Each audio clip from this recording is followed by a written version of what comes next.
அண்மை செய்தி ஒன்று, சுவாரஸ்யமான செய்தியும் கூட. திருவண்ணாமலை மாவட்டத்தில் பெருக்கெடுத்து ஓடும் வெள்ள நீரில் இருசக்கர வாகனம் ஒன்று மாட்டிக்கொண்டது.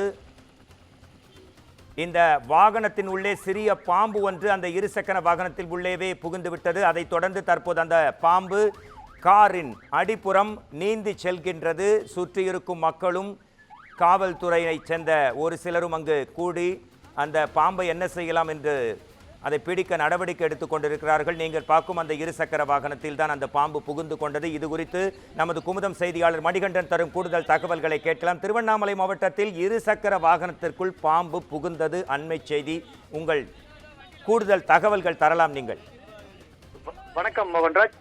திருவண்ணாமலை மாவட்டத்தில் குறிப்பாக பெஞ்சால் புயல் காரணமாக கீழ்பண்ணாத்தூர், திருவண்ணாமலை, சங்கம், ஜவ்வாது மலை உள்ளிட்ட பல்வேறு பகுதியில் கனமழை பெய்து வருகிறது. இந்நிலையில் திருவண்ணாமலை புறநகர் பகுதியில் குறிப்பாக நாச்சிப்பட்டு, கஜலட்சுமி நகர், அஷ்டலட்சுமி நகர் உள்ளிட்ட பல்வேறு பகுதிகளில் 2 நாட்களாக தொடர் கனமழை பெய்து வந்து சாலையில் நெடுஞ்சாலையில் வெள்ளப்பெருக்கு ஏற்பட்டது. சாலையில் ஓடுகிறது.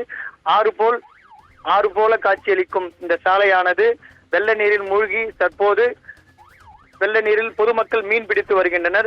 திருவண்ணாமலை பெங்களூர் தேசிய நெடுஞ்சாலை வெள்ளப்பெருக்கு எடுத்து ஓடும் சாலையில் திடீரென பாம்பு ஒன்று அவ்வழியாக வந்து இருசக்கர வாகனத்தில் புகுந்ததால் பெரும் பரபரப்பு ஏற்பட்டுள்ளது. தொடர்ந்து இந்நிலையில் திடீரென அந்த பாம்பு இருசக்கர வாகனத்தில் புகுந்ததால் அங்கிருந்து வாகன ஓட்டி அச்சமடைந்துள்ளார். அங்கிருந்த தீயணைப்பு துறையினரும் பொதுமக்களும் மிரட்டியதன் பேரில் அங்கிருந்து பாம்பு அப்புறப்படுத்தி ஓடியது. தொடர்ந்து பாம்பு அங்கு அந்த வாகனத்தில் புகுந்ததால் சிறிது நேரம் அங்கிருந்து பரபரப்பு காணப்பட்டது. மோகன்ராஜ், அண்மை செய்தி குறித்த உங்கள் தகவல்களுக்கு நன்றி மணிகண்டன்.